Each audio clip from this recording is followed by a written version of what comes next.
जब से मोदी तीसरी बार सरकार में आए हैं, तभी से मोदी सरकार के गिरने की भविष्यवाणी होती रहती है। कभी कोई तो कभी कोई ऐलान करता ही रहता है, लेकिन इस बार बड़े और सत्ता के गलियारे में अपनी धमक रखने वाले मौलाना अरशद मदनी ने अपने बयान से भूचाल ला दिया है। क्या है पूरा मामला, जानिए इस खास रिपोर्ट के जरिए।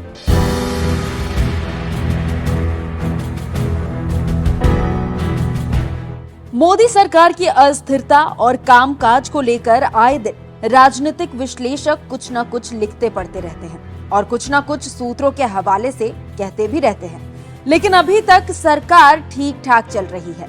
लेकिन अब एक बड़े नेता और सत्ता की गलियारे में अपनी धमक रखते हैं। नाम है अरशद मदनी। अरशद मदनी ने एक ऐसा बयान दिया है जिससे मोदी सरकार में हड़कंप मच गया है। जी हाँ, जमीयत उलेमाए हिंद के अध्यक्ष मौलाना अरशद मदनी ने रविवार को वक्फ बोर्ड संशोधन पर बयान दिया और कहा कि मुल्क में मौजूदा फिरका परस्त ज़हीनियत है।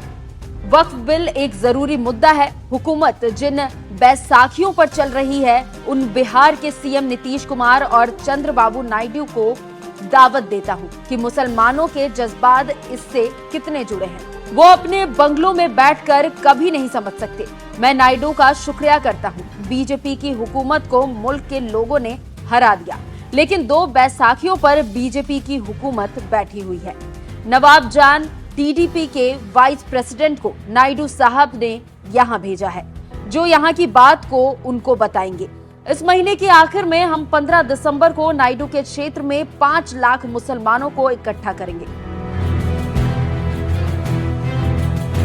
तो आप समझ सकते हैं कि कैसे मदनी दबाव की बात कह रहे हैं और क्यों।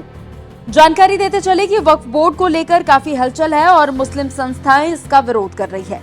इसके साथ ही साथ राजनीतिक पार्टियां भी इसका विरोध कर रही है। आपको याद हो तो एक बैठक में टीएमसी सांसद कल्याण बनर्जी ने हंगामा कर दिया था। इससे आप समझ सकते हैं कि क्यों विरोध हो रहा है और इसका कारण क्या है।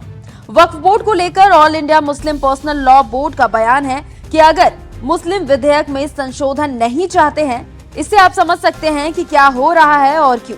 जानकारी देते चले कि केंद्र सरकार ने वक्फ बोर्ड संशोधन विधेयक को संयुक्त संसदीय समिति जेपीसी के पास भेजा हुआ है। समिति को अगले सत्र के पहले हफ्ते के आखिरी दिन एक रिपोर्ट देने का समय दिया गया है। समिति में 31 सदस्य है, जिसमें से 21 लोकसभा और 10 राज्यसभा के सदस्य हैं और हर बैठक में लड़ाई जारी है। देखना होगा कि आगे क्या होता है और क्या जेपीसी से रिपोर्ट सरकार तक पहुंच पाती है।